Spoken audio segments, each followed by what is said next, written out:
നമസ്കാരം. ഞാൻ ഇപ്പം വയനാട്ടിലേക്ക് പോവുക. തിരുനെല്ലി ഭാഗത്താണ് പോയിക്കൊണ്ടിരിക്കുന്നത്. അപ്പോൾ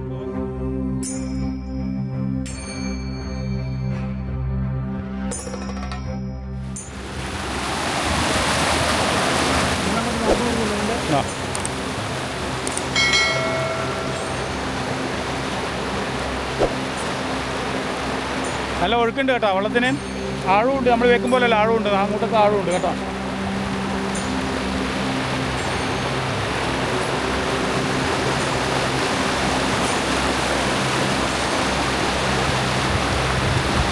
അപ്പോൾ താൽക്കാലികമായി ഞാനിവിടുന്ന് മടങ്ങി വന്നേ.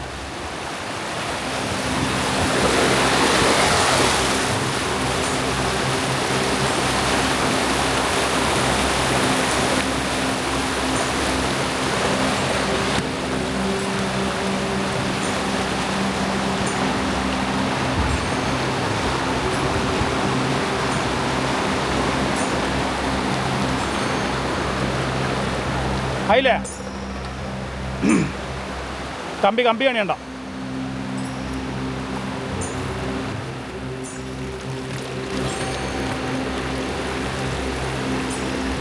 ആ മഞ്ഞപ്പൂവിൻ്റെ ഇടയിൽ ഒരു വയലറ്റ് ബ്ലൂ വന്നിട്ട് നല്ല രസത്തിലാണ്.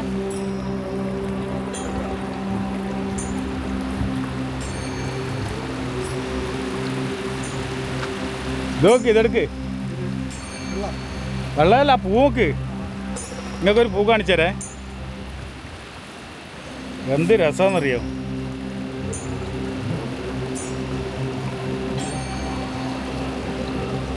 നോക്കി, അടിപൊളി പുഷ്പം. എനിക്ക് പൂക്കൾ, പക്ഷികൾ ഇതെല്ലാം വലിയ ഇഷ്ടമാണ്. അതുകൊണ്ടാണ് വേറൊന്നും ഉപയോഗിക്കണ്ട, നിങ്ങൾക്ക് ഇഷ്ടമാവണമെന്നില്ല.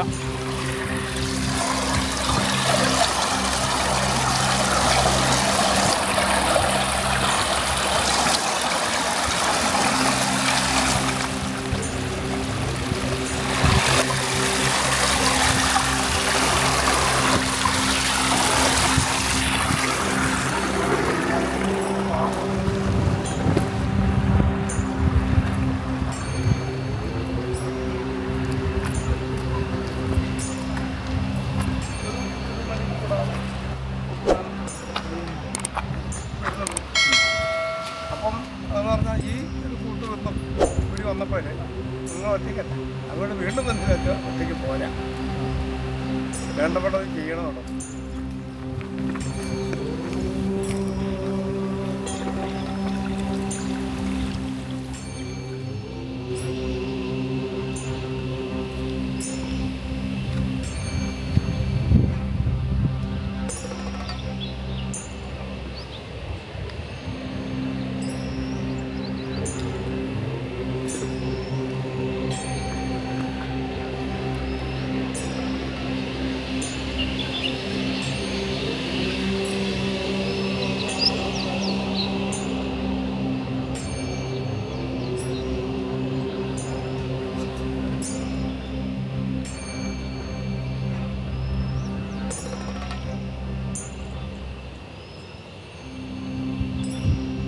വയനാട്ടിലുണ്ടെന്ന് പറഞ്ഞിട്ട് എന്നെ കാണാൻ വേണ്ടി വന്നതാണ്. അതും നമുക്ക് കിട്ടിയ ഏറ്റവും വലിയൊരു ഭാഗ്യമാണ്. കാരണം എന്താ വെച്ചാൽ എന്താ പറയുക, 1964 സിനിമാ ഫീൽഡിൽ വർക്ക് ചെയ്യുന്ന ഏറ്റവും വലിയ നല്ലൊരു ക്യാമറമാൻ നമ്മളെ ബിപിൻ ദാസ് സാറില്ലേ, അതുപോലെ ഏറ്റവും അദ്ദേഹത്തെക്കാൾ കൂടുതൽ വർക്ക് ചെയ്ത ഒരാളാണ്. കാരണം ഇദ്ദേഹം ഒന്നും ശരിക്കും പറഞ്ഞാൽ ലോകത്തിന് മുന്നിൽ അറിയപ്പെട്ടിട്ടില്ല. അതാണ് കാരണം വെച്ചാൽ സിനിമാ മേഖലയിൽ ഒത്തിരി സംഭാവന നൽകിയ മനുഷ്യനാണ്. അദ്ദേഹം അവാർഡോ കാര്യങ്ങളോ ഇതൊന്നും അദ്ദേഹം പ്രതീക്ഷിച്ചില്ല, ആഗ്രഹിച്ചിട്ടില്ല. പക്ഷേ അദ്ദേഹം ഫോട്ടോഗ്രാഫിയിലും ഇതിലും ഒക്കെ നന്നായി തിളങ്ങി നിന്ന ഒരാളാണ് ഒരു കാലത്ത്. ഇത് ഉള്ളിൽ നമ്മളെ സിനിമേൻ്റെ ഉള്ളിലുള്ള ആൾക്കാർ ആരും അറിയില്ല. പുറത്തേക്ക് വന്ന് ചിത്രീകരിക്കുന്നതും അഭിനയിക്കുന്നവരും മാത്രമേ എല്ലാവർക്കും അറിയും. പിന്നെ സംവിധായകന്മാരെയും അറിയും. പക്ഷേ മറ്റുള്ള ടെക്നീഷ്യനും ക്യാമറമാനൊന്നും ഇപ്പോഴത്തെ കൂട്ടർ അറിയുന്നുണ്ട്, പണ്ടത്തെ കൂട്ടർ അറിയില്ല. അങ്ങനെയാണ് അല്ലേ? അപ്പോൾ ഞാൻ അദ്ദേഹത്തെ ഒന്ന് അവർക്കും കൂടി കാണിച്ചു തരാം. കേട്ടോ, ഇത് അദ്ദേഹത്തിനോട് കണ്ടോ, ചോദിച്ചു നോക്കാം നമുക്ക്. നമസ്കാരം. പറ. ഇത് സിനിമ, സീരിയൽ എല്ലാം ചിത്രീകരണമൊക്കെ ആൽബം ഒക്കെ ചെയ്യുന്ന ഒരാളാണ്. സുരേഷ് ബാബു എന്ന പേര്. അപ്പോൾ അതെ. പിന്നെ ഇദ്ദേഹം ക്യാമറമാനാണ്. ഇദ്ദേഹം 1900 നമ്മളെ ജനിക്കുന്ന മുമ്പായിട്ട് ഇദ്ദേഹം ഈ ഫീൽഡിൽ വർക്ക് ചെയ്യുന്നുണ്ട്. 64 ഇദ്ദേഹം സിനിമയിലുണ്ട് അല്ലേ? എന്താണ് നിങ്ങൾ എന്നെ കാണാൻ വരാൻ കാരണം? പറയൂ. ഞാൻ ഇദ്ദേഹം ഫോട്ടോഗ്രാഫർ എന്ന രീതിയിൽ നിങ്ങളെ ലോകത്തെ പരിചയപ്പെടുത്തുമ്പോൾ അതെ എന്നിലൊരു അടിസ്ഥാന പാരമ്പര്യ തത്വമുണ്ട്. അതെ അതെ അതായത് പരശുരാമ സംസ്കാരം കഴിഞ്ഞാൽ പിന്നെ കേരളത്തിൽ പെരുന്തച്ഛൻ്റെ പന്തിരുകുലത്തിൻ്റെ സംസ്കാരമുണ്ട്. പന്തിരുകുലത്തിലെ എല്ലാവരെയും അപകൃതമായി ചിത്രീകരിക്കുന്ന കാലത്ത് എൻ്റെ ഓർമ്മ വെച്ച കാലം തന്നെ പെരുന്തച്ഛനെ നമ്മുടെ എഴുത്തുകാരെല്ലാം തേജോവധം ചെയ്യുമ്പോൾ അവരുടെ മഹത്വം ലോകത്തെ അറിയിക്കാൻ വേണ്ടി മെനക്കെട്ട് വരികയും അവരുടെ മൂല ക്ഷേത്ര സംവിധാനങ്ങളും ആചരണങ്ങളും ശില്പങ്ങളും ചിത്രീകരിച്ച് ലോകത്തെ കൊണ്ടുവന്ന് പെരുന്തച്ഛൻ എന്ന വ്യക്തിക്ക് ഒരു നല്ല മേൽവിലാസം ഉണ്ടാക്കി കൊടുക്കുകയും പിന്നീട് അറിഞ്ഞു കഴിഞ്ഞപ്പോൾ പ്രമുഖമായ ചില വ്യക്തികൾ നിങ്ങൾ ഈ പരമ്പരയിലെ ഒരു അവസാന കണ്ണി എന്ന് പറഞ്ഞപ്പോൾ അതിനോടനുബന്ധിച്ചുള്ള വാസ്തു മാന്ത്രിക അതുപോലെയുള്ള കാര്യങ്ങളും അതുപോലെ പലരും മൂടി വെച്ചിരുന്ന പഞ്ചമകാരം മത്സ്യമാംസ മധ്യമുദ്ര എന്ന് പറയുന്ന പഞ്ചമകാരങ്ങളും ഇങ്ങനെ അനുഷ്ഠിച്ച് വരുമ്പോഴാണ് വടക്കേ ഇന്ത്യയിൽ അഘോരികൾ എന്ന് പറയുന്ന ഒരു വിഭാഗമുണ്ടെന്ന് ഞാൻ മനസ്സിലാക്കുന്നുണ്ട്. ആ കാലത്ത് ഞാൻ അവിടെ ഏതൊരു ചിത്രീകരണത്തിൽ അഘോരികളെ കേട്ടിട്ടുണ്ട്. എന്നിരുന്നാലും കഴിഞ്ഞ കൊല്ലം കൊടുങ്ങല്ലൂരിലെ ഒരു സംഭവവികാസത്തിന് എൻ്റെ മനസ്സുകൊണ്ട് ആഗ്രഹിച്ചു ഇവിടെ അഘോരികൾ വന്നാലേ ഈ കാര്യം നേരെയാവുകയുള്ളൂ. മനസ്സിൽ ആഗ്രഹിച്ചതുപോലെ ഒരു ആഴ്ചയ്ക്കുള്ളിൽ തന്നെ അഘോരികൾ ഈ വയനാടൻ വഴിക്കൂടി നടന്ന് അവിടെ എത്തി. യാദൃശ്യമായിട്ട് യാതൊരു മുൻപരിചയമില്ലെങ്കിലും അവരെന്നെ കണ്ടിടത്ത് വന്ന് വിശേഷങ്ങൾ ചോദിക്കുകയും അപ്പം മനുഷ്യജന്മത്തിലും ആധ്യാത്മിക രീതിയിലും സന്യാസ ജീവിതത്തിലെല്ലാം തന്നെ ഉണർന്നു നിൽക്കുന്ന ഒരു ചൈതന്യ പൊരുളുണ്ട് എന്ന് മനസ്സിലാക്കി. അപ്പോൾ ഈ അടുത്ത കാലത്ത് ഞാൻ ഈ തിരുവല്ലയ്ക്ക് വരുമ്പോൾ ഈ തിരുവല്ലയുടെ പ്രാന്തപ്രദേശത്ത് ഒരു അഘോരി സന്യാസി എന്നൊരു ആശ്രമം ഉണ്ടാക്കാൻ ആഗ്രഹിക്കുന്നു എന്ന് കേട്ടപ്പോൾ അദ്ദേഹത്തെ ഒന്ന് കാണണമെന്നൊരു ആഗ്രഹത്തോടു കൂടി ഞാനിവിടെ വന്നപ്പോൾ ആളില്ല പോയി. പക്ഷേ വീണ്ടും തീർച്ചയായിട്ടും അദ്ദേഹത്തിന്റെ വരവ് എനിക്ക് സൂചന കിട്ടി. കണ്ണൂരുണ്ടെന്ന് മനസ്സിലായി. അദ്ദേഹം ഹിമാലയത്തിലേക്ക് യാത്ര തിരിച്ചു എന്ന് കേട്ടു. പിന്നീട് അദ്ദേഹം കണ്ണൂരിലേക്ക് വീണ്ടും എത്തിയിട്ടുണ്ടെന്ന് മനസ്സിലായി.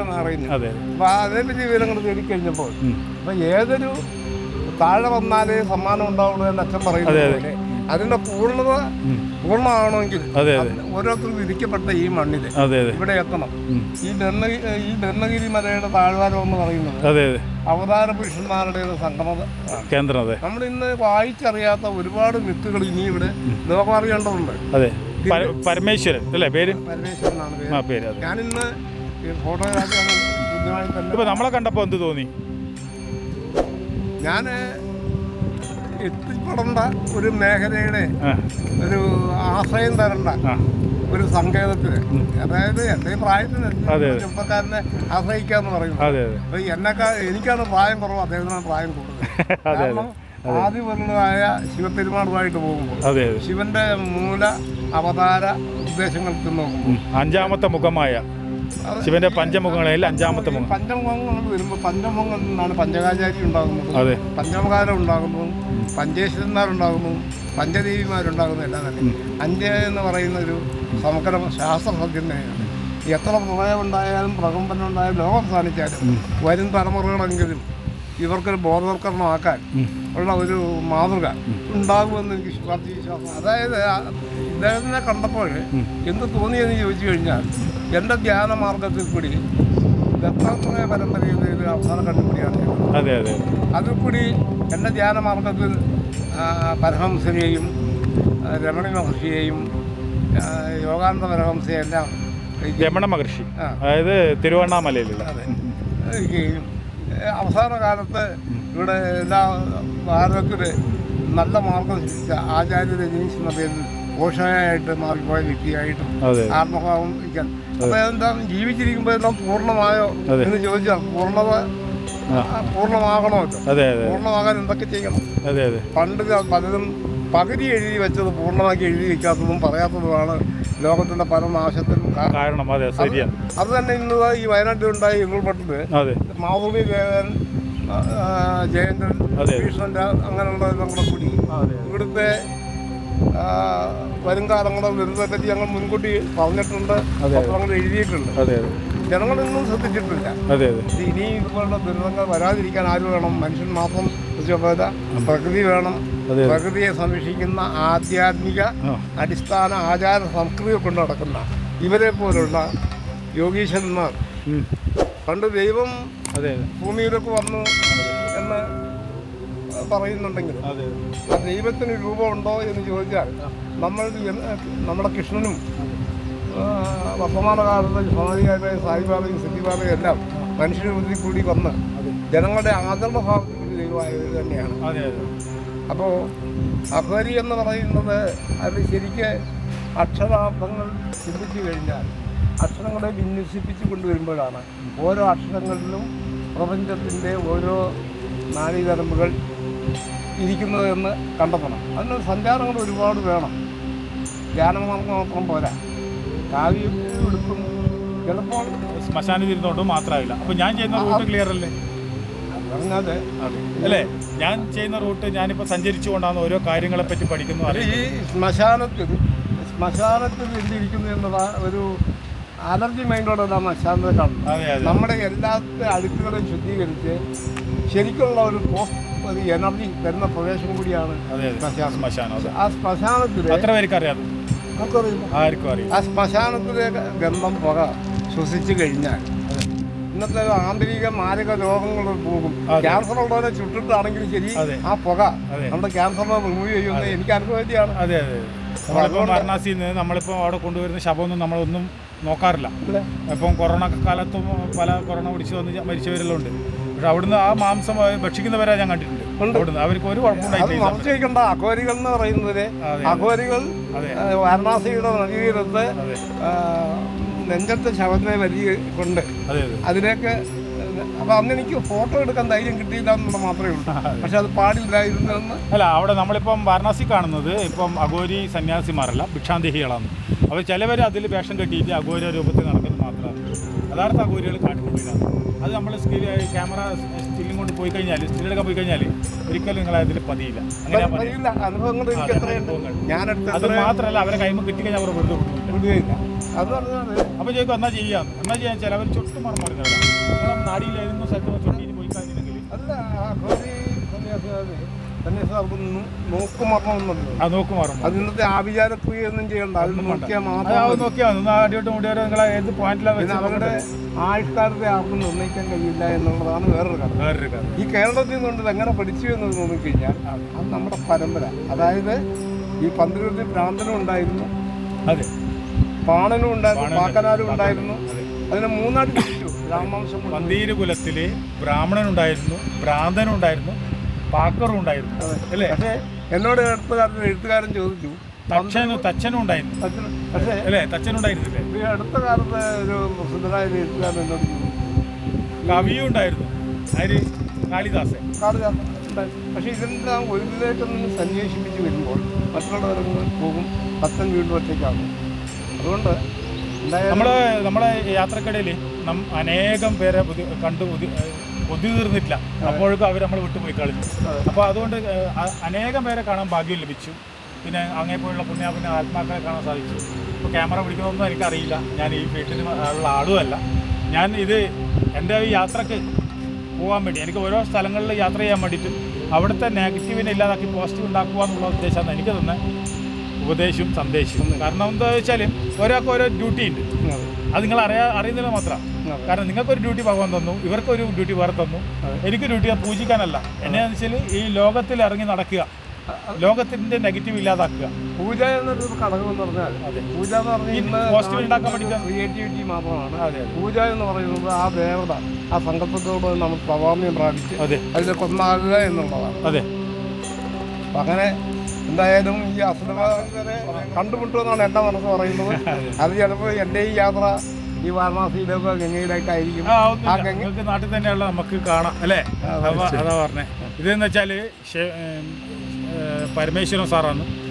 പിന്നെ 1964 നെല്ലി എന്ന് പറഞ്ഞ സിനിമ, അങ്ങനെ ഒട്ടനവധി സിനിമ ചിത്രീകരിച്ച വലിയൊരു ക്യാമറാമാനാണ്. അപ്പോൾ അങ്ങനെയുള്ളൊരു മനുഷ്യൻ നമുക്ക് ജീവനോടെ ഇങ്ങനെ ഒന്ന് കാണുക വെച്ചാൽ അത് ഭാഗ്യം. അതിപ്പോൾ ബിബിൻ സാറുണ്ടായിരുന്നു മുമ്പിട്ട്. അദ്ദേഹം ഇൻഡസ് ബുക്കിലൊക്കെ പേരുണ്ട്. കടമ്പറ്റത്ത് കത്തനാർ ചിത്രീകരിച്ച അദ്ദേഹമായിരുന്നു. പിന്നീട് അദ്ദേഹം മാറി വേറെ ആരൊക്കെ വന്നു. പക്ഷേ അതുപോലെ എത്ര പേരിട്ട ഒരു വലിയൊരു മനുഷ്യനാണ്. അദ്ദേഹത്തെ നമ്മൾ എന്നെ കാണാൻ അദ്ദേഹം വന്നതാണ് ഇവിടെ. ഞാനിവിടെ ഇന്ത്യൻ നാട്ടിൽ വന്നതാണ്. അപ്പോൾ അദ്ദേഹത്തെ കണ്ടു, സന്തോഷമായി. ഇനിയുള്ള യാത്രയിൽ നമുക്ക് എവിടെയെങ്കിലും വെച്ച് ഇനിയും കാണാം അല്ലേ? വരും. എന്നാൽ നമ്മൾ താൽക്കാലികമായിട്ട് ഇവിടുന്ന് വിട പറയാന്ന്. അപ്പം എല്ലാവർക്കും ഇനി ഞാൻ പറഞ്ഞിട്ടുണ്ട് 2 റിപ്പോർട്ടെല്ലാം കൂടി വരാനുണ്ട്. ഇനി ഇന്നത്തെ ഈ ദിവസം ഇന്നത്തെ ഡേറ്റ് വരിക ഇന്ന് 11-ാം തീയതി സന്ധ്യ മുതൽ വയനാട് ജില്ലയിൽ നല്ല ശക്തിയായ കാറ്റും മഴയും ഇതൊക്കെ വരാനുണ്ട്. മലയോര പ്രദേശങ്ങളിൽ യാത്ര ചെയ്യുമ്പോൾ വളരെയധികം ശ്രദ്ധിക്കുക. അതുപോലെ തന്നെ ഇന്നത്തേക്ക് ഒരു 4-5 ദിവസത്തേക്കാന്ന് പറയുന്നത്. അപ്പം വളരെ ശ്രദ്ധിക്കണം. ആഗസ്റ്റ് മാസം മുതൽ ഡിസംബർ വരെയാണ് ഈ ഉരുൾപൊട്ടിൻ്റെ സമയപരിധി പറയുന്നത്. അതിനുള്ളിൽ ഒരു ലക്കിക്ക് ലോട്ടറി അടിക്കുന്ന പോലെ ആവുമെന്നല്ല, അതിനുള്ളിൽ നിങ്ങളെല്ലാം നാമജപം ചെയ്യുക. തീർച്ചയായിട്ടും അതിനുള്ള ഫലം ലഭിക്കുന്നതാണ് എൻ്റെ വിശ്വാസം. കാരണം ഒരു ദേശം മുഴുവൻ പോകേണ്ടത് കുറച്ച് പേരെ മാറ്റി നിർത്തി കുറച്ച് പേരെ മാത്രമേ ഇപ്പം കൊണ്ടുപോയിട്ടുള്ളൂ.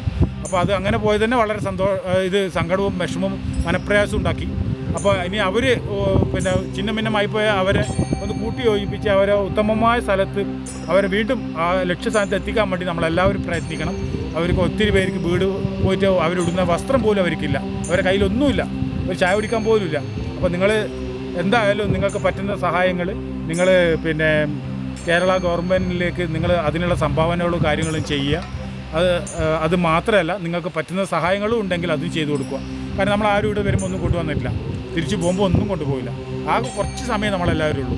ആ സമയത്തിലൂടെ വെറുതെ മത്സര ബുദ്ധി കാണിച്ചിട്ടും ഞാനാ വലുത് നീ ആ വലുതെന്ന് പറഞ്ഞാൽ അഹങ്കരിച്ചിട്ട് ഒരു കാര്യമില്ല. ഒരാളെ പറ്റി കുറ്റവും കുറവും പറയാൻ ഞാനില്ല. എന്നെ സംബന്ധിച്ചിടത്തോളം എൻ്റെ റൂട്ടും മാർഗവും ഞാൻ ഉപാസിക്കുന്ന എന്താണോ ആ മാർഗം ഭഗവതി കാണിച്ചു തന്നിട്ടുണ്ട്. ഞാൻ ആ യാത്ര മധ്യേ കാണുന്ന ഇടയിൽ നിങ്ങളെപ്പോലെയുള്ള ഒത്തിരി പേരെ കണ്ടു. അപ്പോൾ നമുക്ക് ഇതപ്പം വയനാട്ടിലായതുകൊണ്ടും നമുക്ക് ഒരുപാട് വിദ്യ തന്ന ജില്ലയാണ് വയനാട്. അതുകൊണ്ട് വയനാട്ടിൽ ഞാനും ചെറിയ കുട്ടിക്കാലം മുതലേ ബന്ധമുള്ള സ്ഥലമാണ്. എൻ്റെ ഗുരുകുലം വയനാടാണ്, എൻ്റെ ജന്മസ്ഥലം കണ്ണൂരുമാണ്. ഞാൻ മറ്റുള്ള കാര്യങ്ങളെല്ലാം ഉപാസനാ രീതികളെല്ലാം ഉപയോഗിച്ചിരിക്കുന്നത് വാരണാസിയാണ്. വാരണാസി മാത്രമല്ല, കിന്നർ കൈലാസം, ആദി കൈലാസം, ഇങ്ങനെയുള്ള ഒരുപാട് സ്ഥലങ്ങളിൽ ഞാൻ സഞ്ചരിച്ചത്. ശ്രീകണ്ഠേശ്വര കൈലാസം, 2 കൈലാസത്തിൽ എനിക്ക് പോകാൻ പറ്റാണ്ടായിട്ടുള്ളൂ.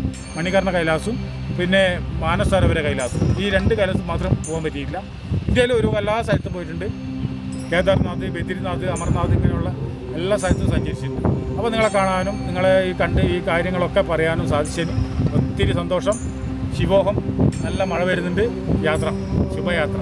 എല്ലാവരും ശ്രദ്ധിക്കണം, പ്രത്യേകിച്ച് പറയുന്നു.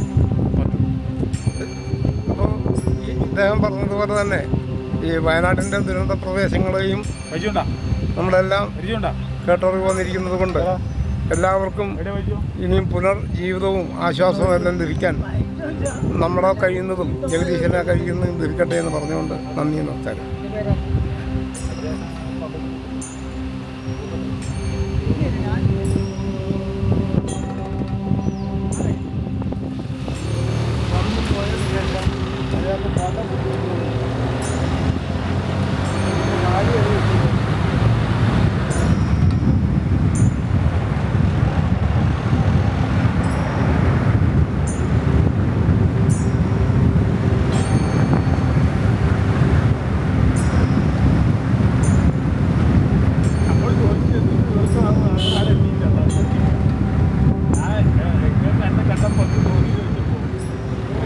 ജനങ്ങൾ ആഗ്രഹിക്കുന്നത് എന്താണോ അത് പറഞ്ഞു കൊടുക്കുക എന്നുള്ളതാണ്. അപ്പം അങ്ങ് നമ്മളെ കാണാൻ വന്നതെന്നല്ല.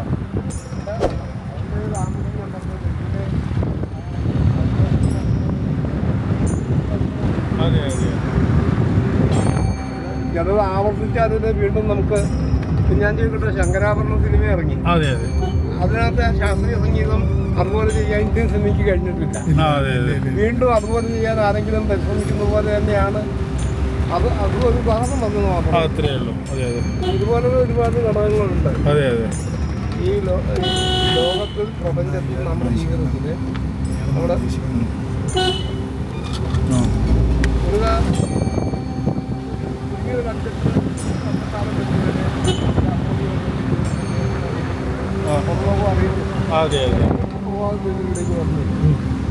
വാരണാസി അങ്ങനെ എല്ലാവരും ചെന്നൈയിൽ പോകുന്നു, കാശി പോകുന്നു പറഞ്ഞിട്ടുണ്ട്. ഇതിന് വീണ്ടും ഒരു പുനർജന്യമുണ്ട്. ഇപ്പം നമ്മൾ വരാൻ കാരണം എന്താ വെച്ചാൽ നമ്മൾ വരാൻ വലിയൊരു ഉദ്ദേശമുണ്ട്. കാരണം ഈ ഭൂമിയിൽ കലിയുഗത്തിൽ ഇനിയും ഭഗവാൻ ജനിക്കട്ടൊക്കെ ഒത്തിരി സമയങ്ങളുണ്ട്. പക്ഷെ അതിനിടയിൽ ആ കലിയുഗത്തിലേക്ക് കൽഗി എടുക്കുന്ന അവതാരം എടുക്കുന്ന സമയത്ത് കൽഗിക്ക് വേണ്ടുന്ന ഒരുപാട് സാധനങ്ങൾ നമ്മളിവിടെ സെറ്റ് ചെയ്തെടുക്കാനുണ്ട്.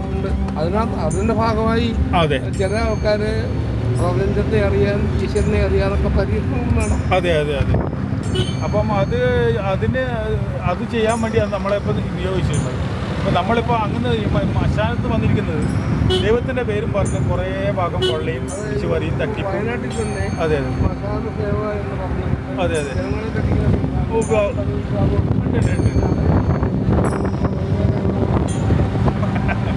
മശാനത്ത് പോയി കഴിഞ്ഞാൽ മാത്രമല്ല കാലഭൈരവയെ കണ്ടാൽ തന്നെ മേലിൽ ഈ പരിപാടി കൊണ്ട് നടക്കൂല. ഈ ബാബു എന്ന് പറഞ്ഞ വ്യക്തിയുടെ കണ്ണൂർ ജില്ലയിലെ ഞാൻ അധികം പോകാൻ പഠിക്കാൻ പോകും. എന്നെ ആരെങ്കിലും കൂട്ടിക്കൊണ്ട് ശ്മശാനത്തിൽ കൊണ്ടുപോകും. എനിക്കൊരു ഭക്ഷണം കഴിക്കാൻ ശ്മശാനത്തിൽ പോയാലും ബാബുള്ളൂ. അതെ ഞാൻ കണ്ണൂർ കൂത്തുപറമ്പൊരു വീട്ടിൽ പോയപ്പോഴേ രാത്രി ഭക്ഷണമൊക്കെ റെഡിയാക്കി കഴിഞ്ഞപ്പോൾ ഞാൻ പറഞ്ഞു മെനു ഞാൻ മുമ്പിലുള്ള ശ്മശാനത്തിൽ പോയി കഴിച്ചോളാം. ഭക്ഷണം അവിടെ കൊണ്ട് കിടന്നു നോക്കുമ്പോൾ കുറുക്കൻ നായി വണ്ടി എല്ലാം പറയണം. കുറേ കഴിഞ്ഞപ്പോൾ ഒരു ചാക്കുണ്ടോ ഞാൻ അടക്കം അദ്ദേഹം നല്ല യോഗിയാണ്, സിദ്ധനും കൂടിയാണ് കേട്ടോ. അതുകൊണ്ടാണ് ഞാൻ നിങ്ങൾക്ക് അദ്ദേഹത്തെ പരിചയപ്പെടുത്താനും കൂടി കാരണം അതുകൊണ്ടാണ്. ബാബുവേട്ടൻ്റെ ഒരു ഗുരുനാഥനാണ്. അപ്പം ബാബുവേട്ടൻ നമ്മളെ പറ്റി പറഞ്ഞു കൊടുത്തോണ്ടാവാം അദ്ദേഹം നമ്മളെ കാണണമെന്ന് ആഗ്രഹിച്ചതോ അല്ലെങ്കിൽ അദ്ദേഹത്തിന് സ്വയം തോന്നി നമ്മളെ കാണാൻ ആഗ്രഹിച്ചോ എന്ന് അദ്ദേഹം ഇപ്പോഴും വ്യക്തമായി പറഞ്ഞിട്ടില്ല. അതുകൊണ്ടാണ് അങ്ങനെ ഒരു കൺഫ്യൂഷനിലായിരുന്നു ഉണ്ടായത്. ആ ഒരു അവധൂതാവസ്ഥ എന്ന് പറഞ്ഞില്ല, നമ്മൾ ഒരു അവധൂതാവസ്ഥയിലുള്ള ഒരാളാണ്. അപ്പം അദ്ദേഹം ഈ വയനാട് ജില്ലയിൽ തന്നെയാണ് ഇപ്പോൾ ഉള്ളത് അല്ലേ? വയനാട്ടിൽ തന്നെ അല്ലേ ഉള്ളത്? വയനാട്ടിലാണ് അനവധി സ്ഥലങ്ങൾ സഞ്ചരിക്കാറുണ്ട്. അതെ അല്ല, വയനാട്ടിൽ എവിടെ നിൽക്കുന്നത് ഇപ്പം? വയനാട്ടിൽ ഇപ്പോൾ ബത്തേരിയാണ്. ബത്തേരിയ ഉള്ളത് അല്ലേ? ബത്തേരി സുൽത്താൻ ബത്തേരിയ അല്ല ബത്തേരിയ? ആ, അത് നമ്മുടെ ജീവിത ഇപ്പോഴും കജ്ഞാതായി പലതിനും നമുക്ക് കണ്ടെത്താം. അതുവരെ ജഗൻ എന്താവും നമുക്ക് ആയുസ് വരും. അതെ അതെ അതെ വിശ്വാസം അതെ അതെ അത് ആർക്കും ഇല്ലാതാക്കാൻ കഴിയില്ല. അപ്പോൾ നമ്മൾ താൽക്കാലികമായിട്ട് ഈ വീഡിയോ ഇവിടെ തൽക്കാലം വേക്കപ്പ് ചെയ്യുന്നു അല്ലേ ബാബുട്ടം? അപ്പം അതുകൊണ്ടെന്ന് വെച്ചാൽ പിന്നെ അതെ നമുക്ക് ആഭ്യന്തര ചർച്ചയിലേക്ക് കിടക്കേണ്ട ആവശ്യമുണ്ട്. അപ്പോൾ നല്ല നമസ്കാരം. നമുക്ക് ബാക്കി യാത്രക്കിടയിൽ നല്ല കാഴ്ചകൾ കണ്ടിട്ടുണ്ടെങ്കിൽ നിങ്ങളുമായി ഷെയർ ചെയ്യാം. നന്ദി. കണ്ടോ വയനാട്ടിൽ മഴ തുടങ്ങി കേട്ടണ? ഇന്ന് 11-ാം തീയതി ഞാൻ പറഞ്ഞില്ല വൈകിട്ടാകുമ്പോൾ മഴ വരുമെന്ന്. അതുപോലെ തന്നെ ഇതാ മഴ തുടങ്ങി. നല്ല ശക്തിയായ മഴയാണ് ഇവിടെ വയനാട്ടിൽ. ഇപ്പം നമ്മൾ കാട്ടുകുളത്തേക്ക് പോയിക്കൊണ്ടിരിക്കുകയാണ്. കാട്ടിൻ്റെ ഉള്ളിലേക്ക് കൂടി യാത്രയാണ്. എന്നാൽ ശരി, നല്ല നമസ്കാരം.